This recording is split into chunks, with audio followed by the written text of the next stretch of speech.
अस्सलामुअलैकुम। मैं हूं डॉक्टर मोहम्मद अशरफ। आज के इस ट्यूटोरियल में हम डिस्कस करेंगे एसईओ चेकलिस्ट।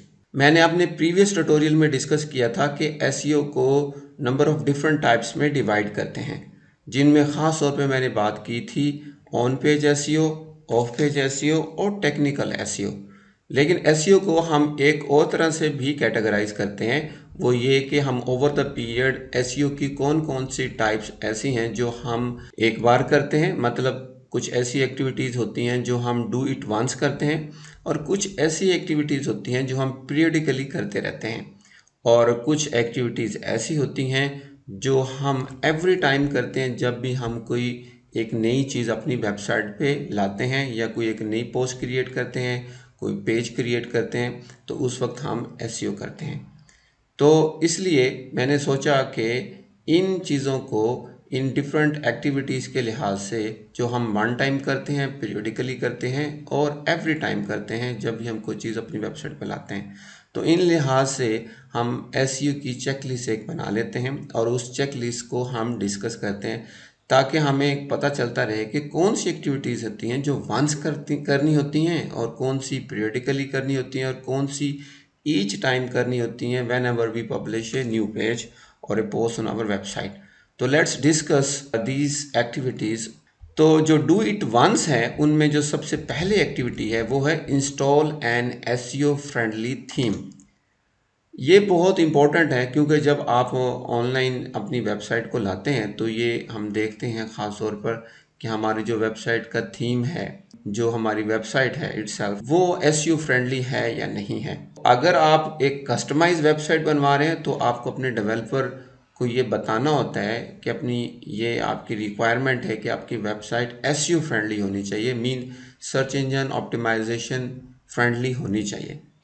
अगर आपकी वेबसाइट शॉपिफाई, विक्स या वर्डप्रेस में है तो फिर मोस्ट प्रोबेबली जितने भी थीम्स होते हैं इनके, ये ख़ास तौर पे वर्डप्रेस के थीम ये एसईओ फ्रेंडली होते हैं।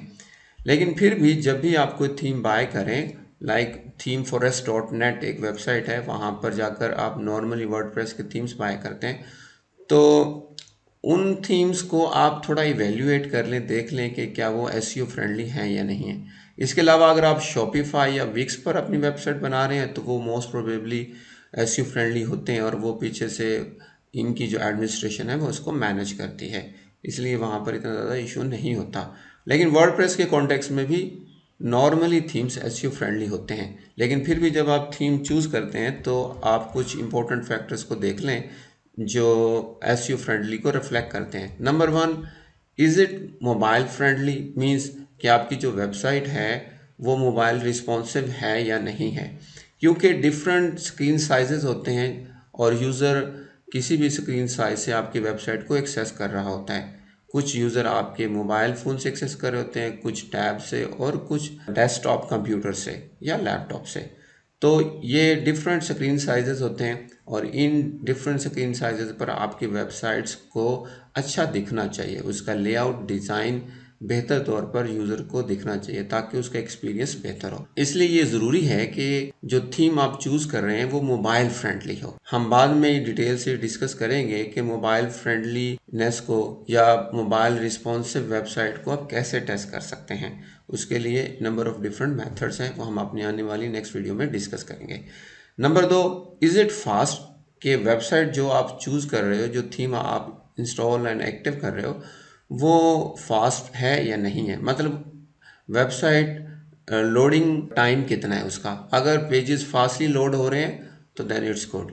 इसके लिए भी हम अपनी वेबसाइट को चेक कर सकते हैं इस Google space speed insight tool के ज़रिए। आप इस पर क्लिक करेंगे तो ये एक टूल ओपन हो जाएगा और आप उस टूल पे आके यहाँ पर अपनी वेबसाइट का यूआरएल देंगे और आप एनालाइज करेंगे, तो ये आपकी वेबसाइट को एनालाइज करना शुरू कर देगा और ये आपको डिफरेंट स्टैटिस्टिक्स देगा मोबाइल फ़ोन और डेस्कटॉप के लिहाज से। वहाँ से आप देख सकते हैं कि आपकी वेबसाइट की स्पीड क्या है। ये ज़रूरी है कि आपकी वेबसाइट की स्पीड बेहतर होनी चाहिए। नंबर तीन, does it work cross browser. अब there are number different browser use होते हैं नॉर्मली, जिसमें क्रूम है, फायरफॉक्स है, सफारी है, इसके अलावा और भी ब्राउज़र्स हैं। तो आपकी जो वेबसाइट है वो इन नंबर ऑफ़ डिफरेंट ब्राउज़र्स पर प्रॉपरली वर्क करे। ऐसा ना हो कि किसी एक पर्टिकुलर ब्राउज़र के साथ आपकी वेबसाइट इनकम्पैटिबल है और फिर वहाँ पर ऑफ कोर्स वो वेबसाइट लोड नहीं होगी। तो मेक श्योर कि वेबसाइट क्रॉस ब्राउज़र वर्क कर रही है। The next point is does it have good reviews. ख़ास तौर पे जब आप वर्डप्रेस के कॉन्टेक्स्ट में कोई थीम चूज़ कर रहे होते हैं, तो जैसे कि themeforest.net पे जाके आप कोई एक पर्टिकुलर ई कॉमर्स का या ब्लॉगिंग साइट का एक थीम चूज़ करते हैं, तो जब आप थीम चूज़ कर रहे होते हैं तो वहाँ पर हर एक थीम से मुतल्लिक उसकी रेटिंग भी होती है और उसके रिव्यूज़ भी होते हैं। तो वेबसाइट के थीम को सिलेक्ट करने से पहले आप देख लें कि उसके रिव्यूज़ कैसे हैं। ऑलरेडी लोग जो उस थीम को यूज़ कर चुके हैं वो उस थीम के बारे में क्या कहते हैं। तो इस गुड प्रैक्टिस कि आप रिव्यूज़ को पढ़ के फिर थीम को चूज़ करें। अगर रिव्यूज़ अच्छे हैं तो आप उस थीम को यूज़ कर लें। And the next point is it regularly updated.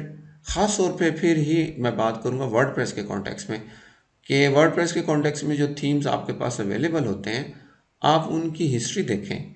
क्या उनकी अपडेट्स रेगुलरली आ रही है या नहीं आ रही। क्योंकि होता ये है कि websites over the period update होनी चाहिए, क्योंकि न्यू न्यू टेक्नोलॉजी आ रही है, हार्डवेयर में चेंजिंग्स आ रही हैं, वर्डप्रेस के इवन अपने प्लेटफॉर्म में बहुत सारी अपडेट्स आ जाती हैं। और अगर आपके थीम अकॉर्डिंगली रेगुलरली अपडेटेड नहीं है तो ऑफ कोर्स वो बाद में इश्यूज़ करेंगे। और ख़ास तौर पे सिक्योरिटी इशू के हवाले से भी ये एक इम्पोर्टेंट फैक्टर है। अगर ये सिक्योरिटी के न्यू फीचर्स आ रहे हैं तो आपकी वेबसाइट्स में भी वो अपडेट्स आनी चाहिए।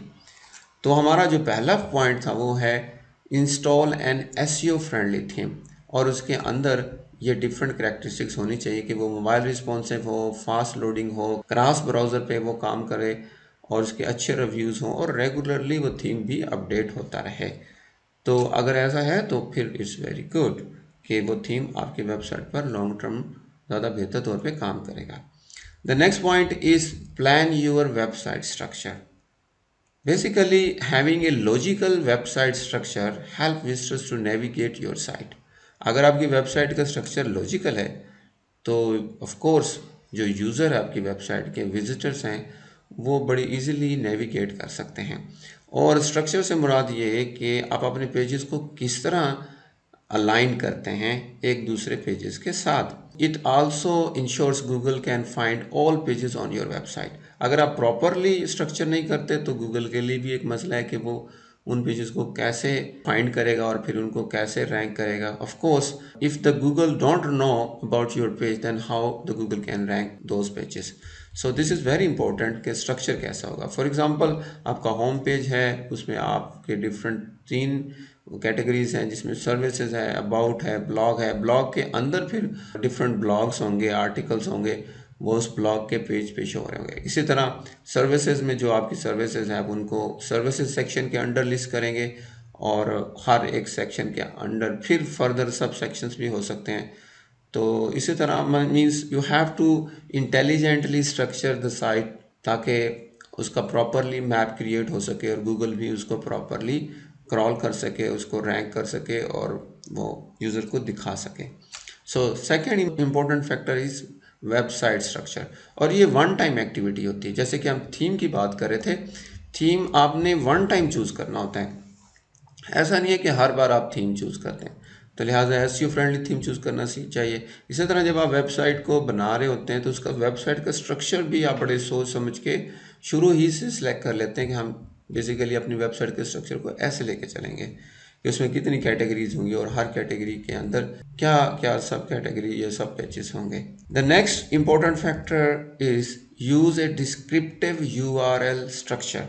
वर्डप्रेस के कॉन्टेक्स्ट में तो बहुत आसान है, हम परमालिंक्स में जाएं और वहां जाकर हमारे पास नंबर ऑफ डिफरेंट ऑप्शंस आ रहे होते हैं, वहां पर हम परमालिंक स्ट्रक्चर को सेट कर सकते हैं जिनमें normally plain, day and name, month and name, numeric, post name और कस्टम स्ट्रक्चर से हम अपनी यूआरएल का स्ट्रक्चर सेट कर सकते हैं।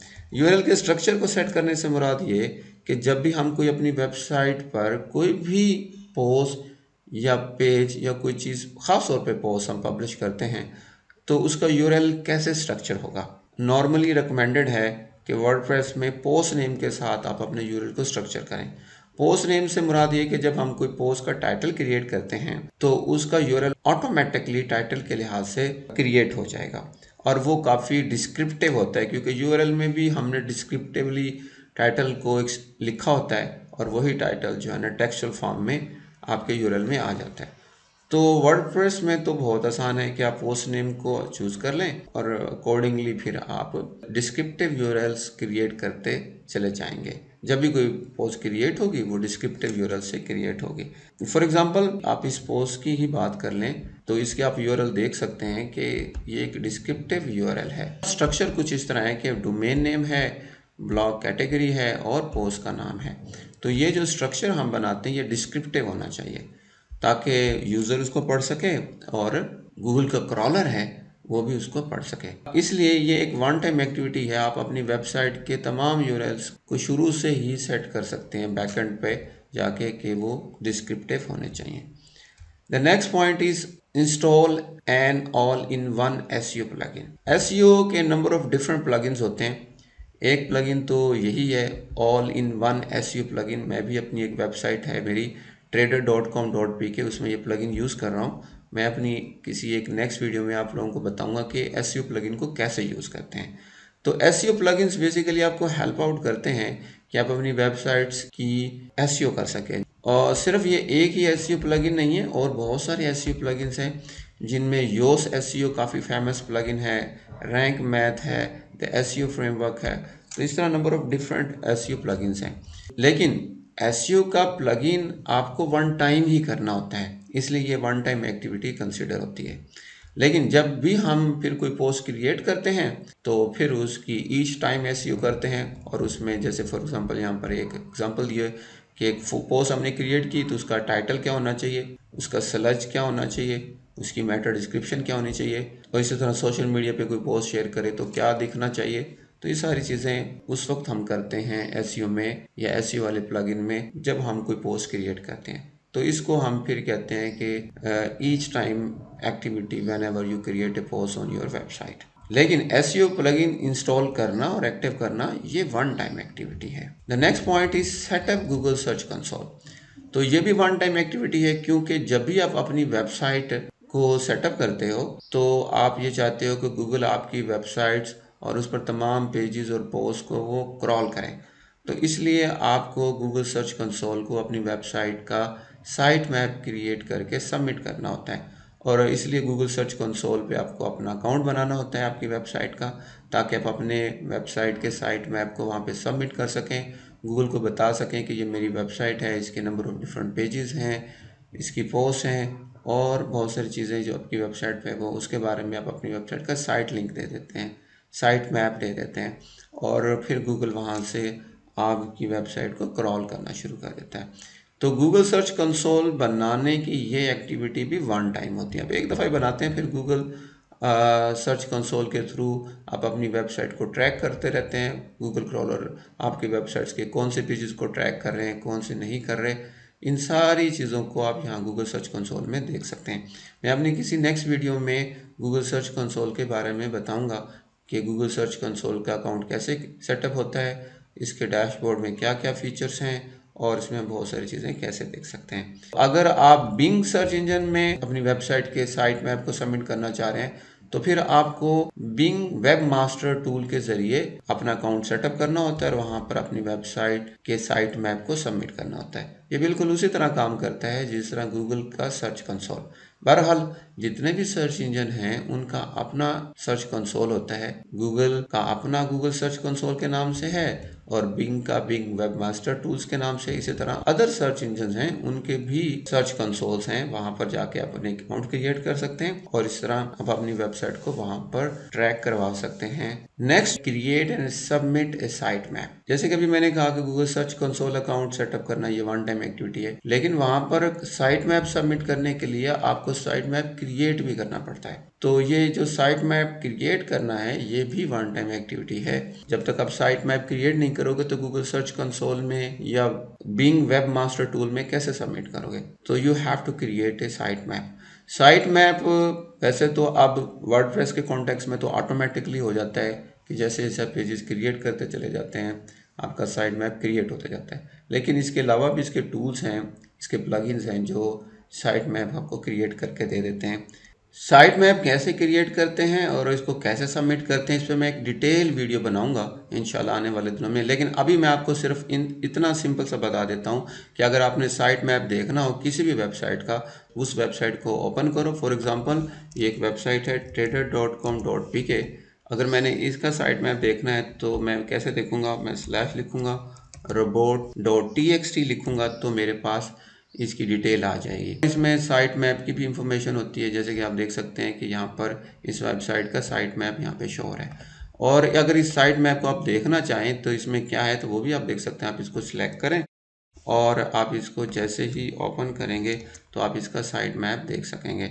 तो इस साइट मैप में कंप्लीट डिटेल होती है कि आपकी वेबसाइट के कितने सारे पेजेस हैं, उनकी तादाद कितनी है, ये सारी चीज़ें यहाँ पे डिस्प्ले होती हैं। आप किसी भी एक पर्टिकुलर लिंक पे यहाँ पे क्लिक करेंगे तो उसके number of different URLs counts जो है ना वो ओपन हो जाएंगे। जैसे कि यहाँ पर पोस्ट साइट में 11 यूआरएल्स हैं, पेज साइट्स में 110 पेजेस हैं। तो यहाँ पर बेसिकली सारी डिटेल मिल रही होती है और क्रॉलर्स इन डिटेल के जरिए आपकी वेबसाइट को ट्रैक करता है। तो यहाँ से इस साइट मैप को यूज़ करके आप सर्च कंसोल में या बिंग के वेब मास्टर टूल में सबमिट कर सकते हैं। लेकिन साइट मैप क्रिएट करना ये एक वन टाइम एक्टिविटी है। नेक्स्ट पॉइंट है make sure your site is इंडेक्सेबल।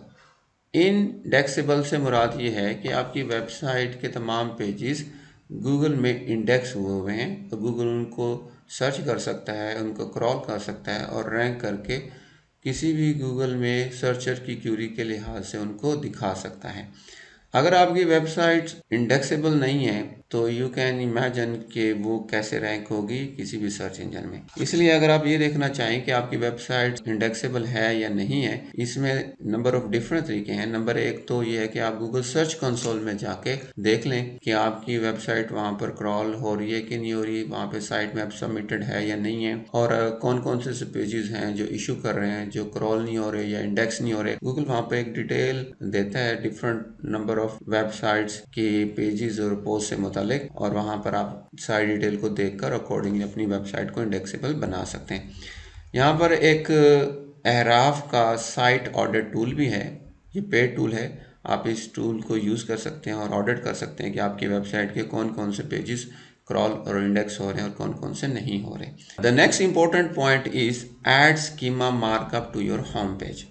अच्छा, होता ये है कि जब भी आप अपनी वेबसाइट क्रिएट करते हैं तो आप बेसिकली अपनी वेबसाइट के बारे में ये बताते हैं कि ये एक ऑर्गेनाइजेशन है या किसी इंडिविजुअल की वेबसाइट है। तो इसलिए schema markup is a structured code that helps search engines to better understand and represent your website in search result. क्योंकि लोग गूगल सर्च इंजन में सर्च करते हैं तो ये इंफॉर्मेशन स्कीमा में होनी चाहिए कि आपकी वेबसाइट का ओनर कौन है, वो एक ऑर्गेनाइजेशन है या कोई एक इंडिविजुअल पर्सन है। तो इसके लिए अगर आप कोई एसईओ प्लगइन यूज़ कर रहे हैं तो उसमें तो बहुत सिंपल है।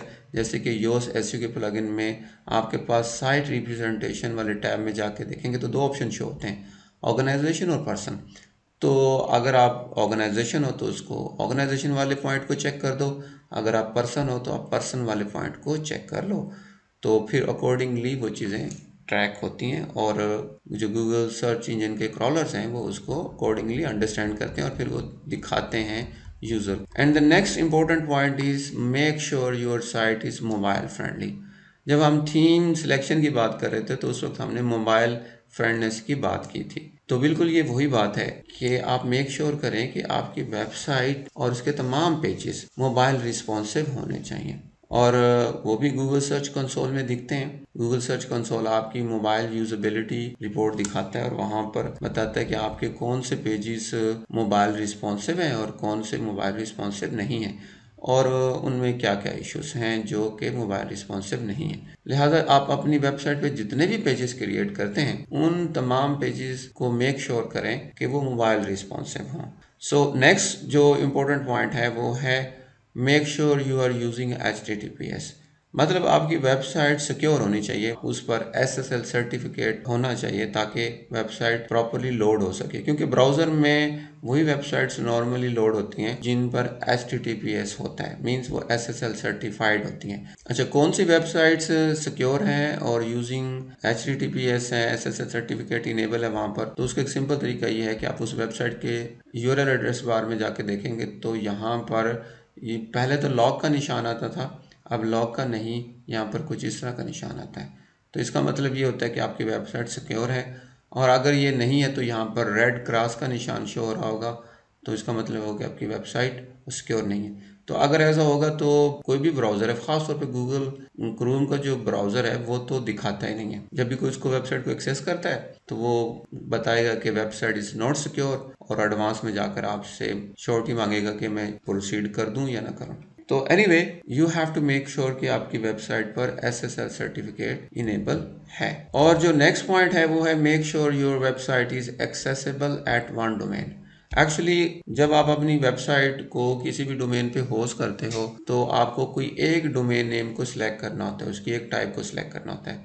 जैसे कि yourdomain.com है, http://www.yourdomain.com, इस तरह करके नंबर ऑफ डिफरेंट डोमेन के ऑप्शन आपको शो होते हैं। तो आपने किसी एक को चूज़ करना होता है ताकि वेबसाइट गूगल सर्च इंजन पे प्रॉपरली क्रॉल हो सके और गूगल जो क्रॉलर्स हैं वो कंफ्यूज ना हो वेबसाइट्स को क्रॉल करते हुए और उसको इंडेक्स करते हुए। अगर आप ये देखना चाह रहे हैं कि आपकी वेबसाइट एक डोमेन यूज़ करे या एक से ज़्यादा डोमेन यूज़ करे, तो उसके लिए एक हमारे पास लिंक है, यहाँ पर इस वेबसाइट पर जाके देख सकते हैं कि आपकी वेबसाइट का यूआरएल कौन सा है। फॉर एग्जांपल मैं अगर अपनी इस ट्रेडर वेबसाइट का देखना चाहूँ तो क्या है, तो मैं इसके यूआरएल को सिलेक्ट करूंगा और यहाँ पर इंसर्ट करूंगा और मैं इसका स्टेटस चेक कर सकता हूँ, जैसे चेक स्टेटस। तो ये मुझे चेक स्टेटस में बता देगा जो गूगल क्रॉलर है वो मेरे वेबसाइट के कौन से यूआरएल को एक्सेस कर रहा है और कौन सा यूआरएल इस वक्त एक्टिव है।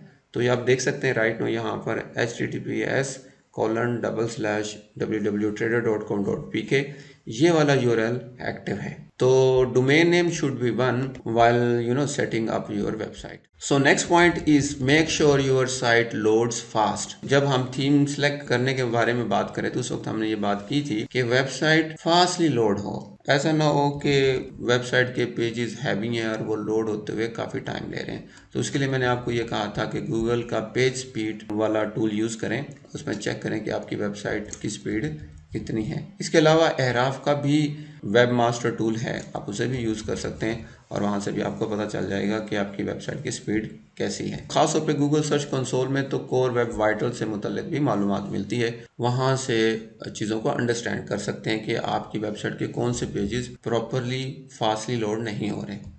So next point is install and image compression plugin. अब एक्चुअली हम जो भी वेबसाइट देख लें, हर वेबसाइट पे जो मोस्ट इम्पोर्टेंट कंटेंट होता है वो इमेजेस होते हैं और इमेजेस हैवी होते हैं, लिहाजा इमेजेस को आप कंप्रेस करते हैं। जब तक कंप्रेस नहीं करेंगे उनका साइज कम नहीं होगा, वेब पेजेस जो हैवी होते चले जाएंगे और वो फिर क्या होंगे, वेबसाइट की रिस्पॉन्सिवनेस या लोडिंग स्पीड को मुतासर करेंगे।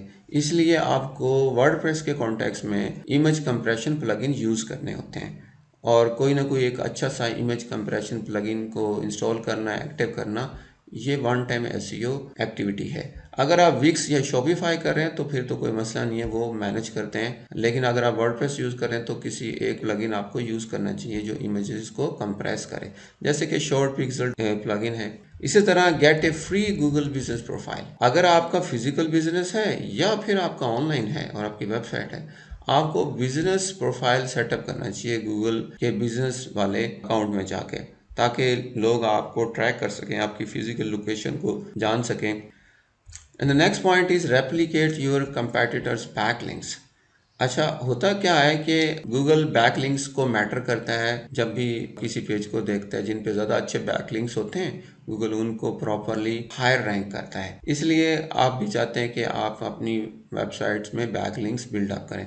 उसका एक तरीका ये है कि आप अपने कंपेटिटर्स के बैकलिंक्स को रेप्लिकेट करें और उसके लिए मुख्तलिफ टूल्स यूज़ होते हैं कि आपका कंपेटिटर है वो कौन कौन से बैकलिंक्स यूज़ कर रहा है। उसमें एक एहराफ का साइट एक्सप्लोरर टूल है, आप इस टूल को यूज़ कर सकते हैं और यहाँ से जान सकते हैं कि आपको जो कंपेटिटर है बेसिकली वो कौन कौन से बैकलिंक्स यूज़ कर रहा है, कितने किस्म के उसने बैकलिंक्स बिल्डअप किए हुए हैं। तो आप भी अकॉर्डिंगली अपने बैकलिंक्स को मैनेज कर सकते हैं, क्योंकि आपका कंपेटिटर जो स्ट्रॉन्ग कंपेटिटर है वो ऑफ कोर्स अच्छे ही बैकलिंक्स यूज़ करके गूगल में रैंक हो रहा होगा, आप भी उसके ही बैकलिंक्स यूज़ कर सकते हैं और ख़ुद को रैंक करवा सकते हैं। उसके लिए आप एराफ्स का साइट एक्सप्लोरर टूल यूज़ कर सकते हैं।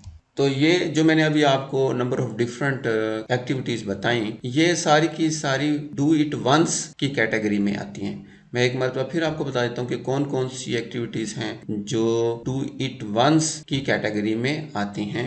नंबर 1 एक्टिविटी हमारी डू इट वंस में है install an SEO friendly theme. Number 2 है plan your website structure. And the number 3 is use a descriptive URL structure जो आप वन टाइम ही सेट करते हैं। And the next is install all in one SEO plugin, कोई ना कोई SEO plugin use करने को one time activity. And set up Google Search Console और set up Bing Webmaster Tools account and create and submit sitemap. And the next is make sure your site is indexable and add schema markup to your home page. And the next activity is make your site is mobile friendly, mobile responsive, and make sure you are using HTTPS SSL certificate is enabled on your website. Make sure your site is accessible one domain rather than more than one domain, and make sure your site loads fastly. You should use an image compression plugin, and you must have a free Google business profile so that people can know your physical locations and other things about your business. The next important point is replicate your competitors backlinks. तो इस particular blog में मैंने आप लोगों को do it once से related number of different activities बताई। अगर आप इस ब्लॉग को इन डेप्थ पढ़ लें तो आपको पता चल जाएगा कि हर एक एक्टिविटी क्या है, और उसको अगर आपने करना है प्रैक्टिकली तो वो भी आप कर सकते हैं, क्योंकि हर एक एक्टिविटी के नीचे उसको करने का तरीका बताया गया है। जैसे कि अगर आपने ये चेक करना है कि वेबसाइट की स्पीड कैसी है तो आप इस गूगल के इनसाइट टूल्स को यूज़ करके आप देख सकते हैं कि how to do this thing.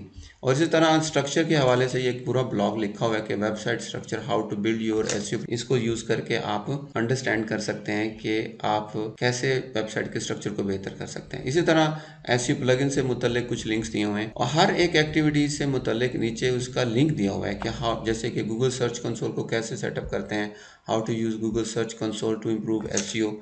और इसी तरह वेब मास्टर्स के लिए यहाँ पर आप इस लिंक को यूज़ कर सकते हैं। साइट मैप क्रिएट कैसे करते हैं उससे मुतल्लिक यहाँ पर एक आर्टिकल दिया हुआ है, आप इसको पढ़ लें, देख लें। और इसी तरह आप कैसे अपनी वेबसाइट को इंडेक्सेबल बना सकते हैं उसके लिए रोबोट्स मेटा टैग से मुतल्लिक यहाँ पर एक आर्टिकल दिया हुआ है, you can read it in detail और आप वहाँ से मालूम कर सकते हैं। और इसी तरह हर एक डू इट वंस एक्टिविटी के मुतल्लिक फर्दर आर्टिकल्स हैं हमारे पास, आप उनको पढ़ सकते हैं, मजीद उनसे अंडरस्टैंडिंग डेवलप कर सकते हैं। तो इस तरह मैंने आपको नंबर ऑफ डिफरेंट एक्टिविटी बताई जो डू इट वंस एसईओ की कैटेगरी में आती हैं। तो आज के इस ट्यूटोरियल में अगर आपने कुछ सीखा हो तो आप इस ट्यूटोरियल्स को लाइक करें। अगर आपने चैनल सब्सक्राइब नहीं किया हो तो इस चैनल को भी सब्सक्राइब कर लें ताकि आने वाली नेक्स्ट वीडियोस आपको टाइमली मिलते रहें। और अगर आपका कोई पर्टिकुलर क्वेश्चन है किसी भी एक पर्टिकुलर एक्टिविटी से मुतल्लिक तो आप मुझे कमेंट सेक्शन में पूछ सकते हैं। I will try to answer your question as soon as possible. Take care, अल्लाह हाफिज़।